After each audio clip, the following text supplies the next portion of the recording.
আমি এখন আছি হুগলি জেলার গুপ্তিপাড়া গ্রামে। আমি এখানে গত 7 মাস আগে একবার এসেছিলাম। এই আমার পিছনেই আছে বৃন্দাবন চন্দ্র মঠ, এখানে এসেছিলাম। তো আমার একটা ট্রাভেল ব্লগ আছে classicsaarathi.in, সেখানে আমি সেই ভ্রমণ কাহিনী লিখেছি এবং আপনারা অনেকেই হয়তো সেই ভ্রমণ কাহিনী পড়েছেন। তো সেখানে আমি উল্লেখ করেছিলাম যে এখানে রথ খুব বিখ্যাত। তো আজকে সেই রথযাত্রা উপলক্ষে আমি আবার চলে এসেছি এই গুপ্তিপাড়া গ্রামে।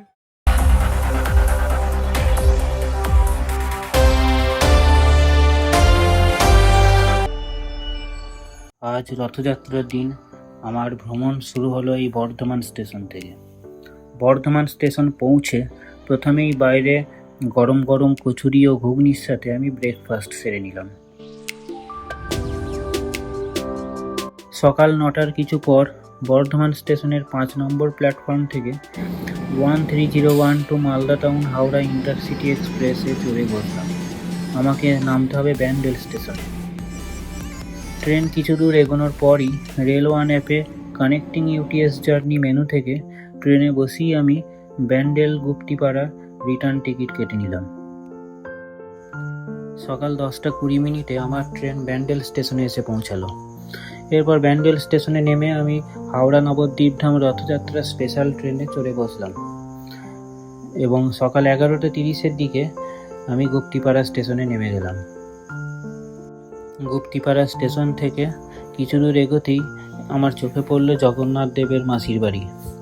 জগন্নাথ, বলরাম এবং সুভদ্রাকে বৃন্দাবন চন্দ্র মন্দির থেকে রথযাত্রার মাধ্যমে এখানেই নিয়ে আসা হয়।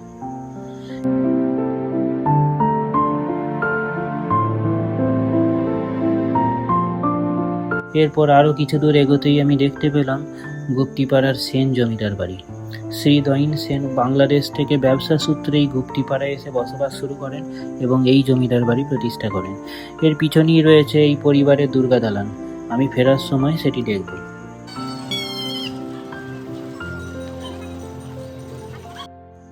অবশেষে দুপুর 12টায় আমি এসে উপস্থিত হলাম এই রথতলার মাঠে। আমি সামনেই দেখতে পাচ্ছি গুপ্তিপাড়ার সেই বিখ্যাত রথ। এর পাশেই রয়েছে বৃন্দাবন চন্দ্র মঠ, যেখানে আমি প্রায় 7 মাস আগে এসে ঘুরে গেছি। চলুন এই রথ দেখতে দেখতে এই রথ সম্পর্কে কিছু কথা আপনাদের বলি।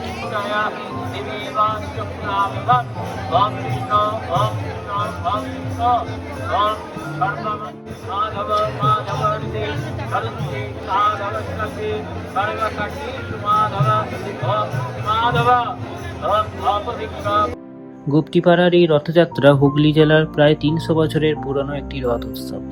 বৃন্দাবন চন্দ্র মঠকে কেন্দ্র করেই এই উৎসবের সূচনা। 9 চূড়া বিশিষ্ট এই কাঠের রথের উচ্চতা প্রায় 36 ফুট। এই উৎসবের সূচনা হয় 1740 সালে স্বামী মধুসূদনানন্দের হাত ধরে।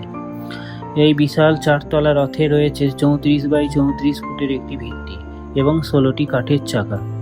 আকারের দিক থেকে অনেকেই এই রথকে পুরীর রথের পরে স্থান দিয়ে থাকেন।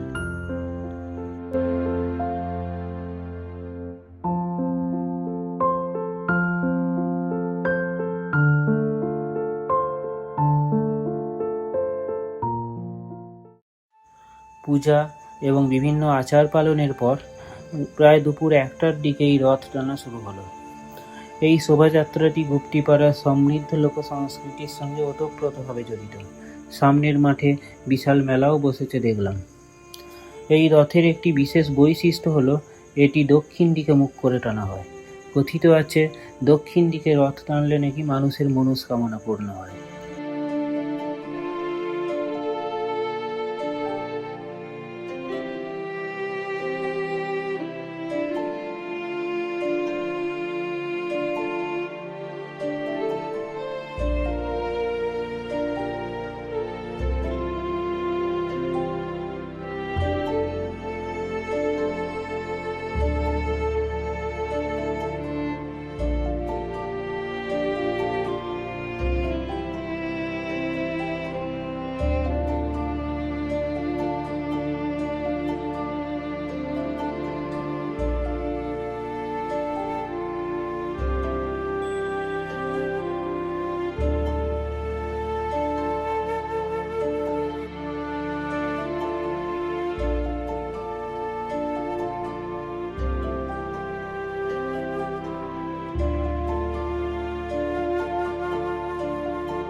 প্রায় 20 মিনিট টানা বৃষ্টির পর আমি বৃন্দাবন চন্দ্র মঠে প্রবেশ করলাম। আমি 7 মাস আগে একবার এই বৃন্দাবন চন্দ্র মঠে এসেছিলাম এবং আমার সেই ভ্রমণ কাহিনী আর এই মঠের ইতিহাস আমার ট্রাভেল ব্লগ classicsaarathi.in-এ আমি লিখেছি। আমি ডেসক্রিপশনে সেই গল্পের লিঙ্ক দিয়েছি, আপনারা চাইলে একবার পড়ে দেখতে পারেন। আমি 7 মাস আগে এক শীতের সকালে যখন এই মঠে এসেছিলাম তখন একেবারে ফাঁকা ছিল, কিন্তু আজ রথযাত্রা উৎসব, তাই আজ এখানে অনেক মানুষের ভিড়। মঠে প্রবেশ করি একেবারে সামনে যে মন্দিরটি দেখা যাচ্ছে তা হলো বৃন্দাবন চন্দ্র মন্দির। এর পাশেই রয়েছে টেরাকোটা কাজ সমৃদ্ধ রামচন্দ্র মন্দির এবং তার সামনে কৃষ্ণচন্দ্র মন্দির। আর দূরে ওই যে জোর বাংলা মন্দির দেখা যাচ্ছে তা হলো চৈতন্যদেবের মন্দির। দক্ষিণমুখী এই 8চালা বৃন্দাবন চন্দ্র মন্দিরটির মূল আকর্ষণ হলো মন্দিরের ভিতরের বারান্দা ও গর্ভগৃহের দেওয়াল ও ভিতরের ছাদ জুড়ে ফ্রেস্কো পেন্টিংয়ের মাধ্যমে ফুটিয়ে তোলা হয়েছে বিভিন্ন পৌরাণিক কাহিনী, কলকা ও ফুল লতা পাতার কারুকার্য। মন্দিরের গর্ভগৃহে রয়েছে নীলবর্ণ বৃন্দাবন চন্দ্র এবং গৌরবর্ণ রাধিকা। বৃন্দাবন চন্দ্র মন্দিরের পাশেই টেরাকোটার কাজ সমৃদ্ধ মন্দিরটি রামচন্দ্র মন্দির। এই মন্দিরের গর্ভগৃহে রয়েছে রাম, সীতা, লক্ষ্মণ এবং মহাবীর হনুমান। মন্দির গাত্রে টেরাকোটার কাজের মাধ্যমে রাম রাবণের যুদ্ধ, কৃষ্ণলীলা, পশু পাখি, ফুল এসব ফুটিয়ে তোলা হয়েছে। রামচন্দ্র মন্দিরের বিপরীতই রয়েছে কৃষ্ণচন্দ্র মন্দির। এই মন্দিরে টেরাকোটার বেশিরভাগ কাজই কিন্তু আজ অবলুপ্ত। মন্দিরের গর্ভগৃহে অধিষ্ঠান করছেন কৃষ্ণ ও রাধিকা। বৃন্দাবন চন্দ্র মঠের এই জোর বাংলা মন্দিরটি হলো চৈতন্য মহাপ্রভুর মন্দির। শোনা যায় এই মন্দিরেই পূর্বে শ্রী বৃন্দাবন চন্দ্রের অধিষ্ঠান ছিল। পরবর্তীকালে নতুন মন্দির প্রতিষ্ঠিত হলে এখানে চৈতন্যদেব ও নিত্যানন্দ মহাপ্রভুর বিগ্রহ রাখা হয়। মঠের উত্তর পশ্চিম কোণে ওই যে দেখা যাচ্ছে একটি স্নান মঞ্চ। এখানে রথের প্রায় 15 দিন আগে জগন্নাথ, বলরাম, সুভদ্রা স্নানকে কেন্দ্র করে স্নান যাত্রা উৎসব হয়ে থাকে। বৃন্দাবন চন্দ্র মঠের পাশেই দেখলাম ভোগ খাওয়ানোর আয়োজন করা হয়েছে।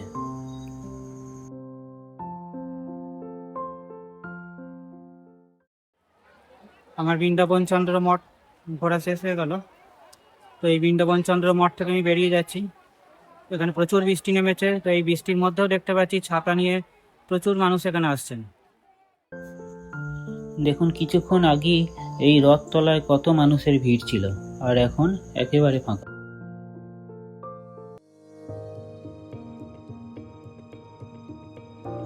সেন জমিদার বাড়ির পাশেই রয়েছে এই দেশকালী মাতার মন্দির।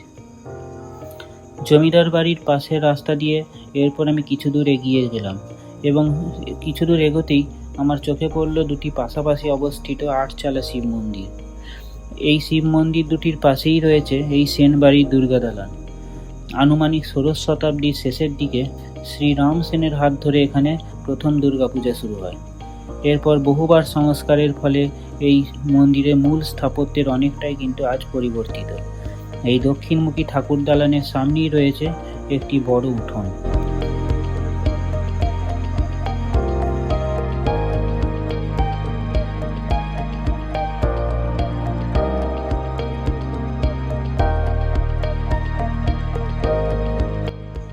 ঠাকুর দালান থেকে বেরিয়ে এরপর আমি মেলার মাঠের দিকে এগিয়ে চললাম। মেলার মাঠে পৌঁছেই দেখতে পেলাম মাঠের মধ্যে রথ দাঁড়িয়ে আছে। মেলাতেও ভালোই ভিড় চোখে পড়ছে। মাঝে মাঝেই আজ সকাল থেকে এখানে হালকা বৃষ্টি হয়ে যাচ্ছে, কিন্তু বৃষ্টিকে উপেক্ষা করি মেলার প্রতিটি দোকানে ভিড় চোখে পড়ার মতো। এমনকি খাবারের স্টলগুলিতেও ভালোই ভিড় রয়েছে।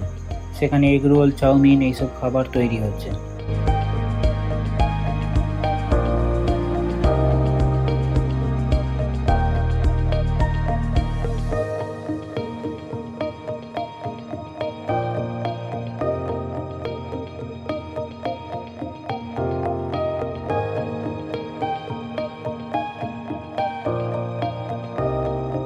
ঘড়িতে এখন বিকাল 3:15।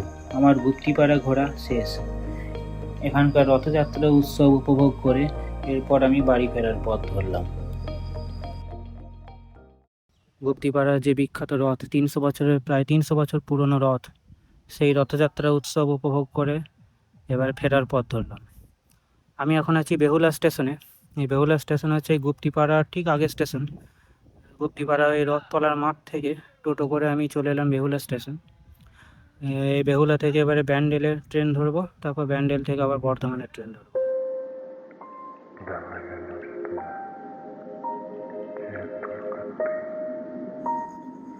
বেহুলা স্টেশন থেকে নবদ্বীপ-ধাম হাওড়া রথযাত্রা স্পেশাল ট্রেনে চেপে বসলাম।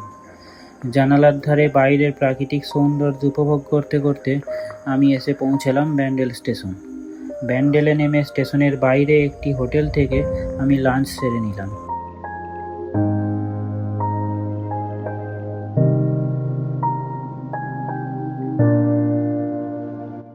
লাঞ্চ করে ব্যান্ডেল থেকে 13045 ময়ূরাক্ষী এক্সপ্রেস ধরলাম। আমি নামবো বর্ধমান স্টেশনে। অবশেষে আমি বর্ধমান স্টেশনে এসে পৌঁছালাম। এখন ঘড়িতে সময় সন্ধ্যা 6:45। সকাল 8:30টার সময় এখান থেকেই আমার জার্নি শুরু হয়েছিল। অবশেষে বর্ধমান স্টেশনে এসে পৌঁছালাম। আর এখন হচ্ছে আমার বাড়ি ফেরার সময়। এখন বাড়ি ফিরে যাব। তবে বাড়ি যাওয়ার আগে সকলকে আমার একটা কথা বলার আছে।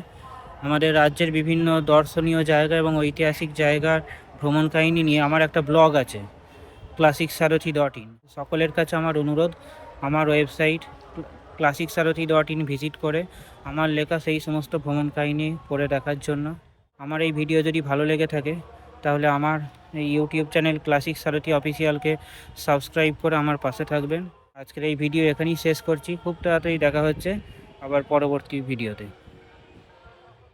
বাড়ি ফেরার পথে আমি, রাতে নেমেছে মাঠে সব ঘুমের মুখোমুখি, তখন হাত ধরে কেউ হাঁটে। বাড়ি ফেরার পথে আমি, রাত নেমেছে মাঠে সব ঘুমিয়ে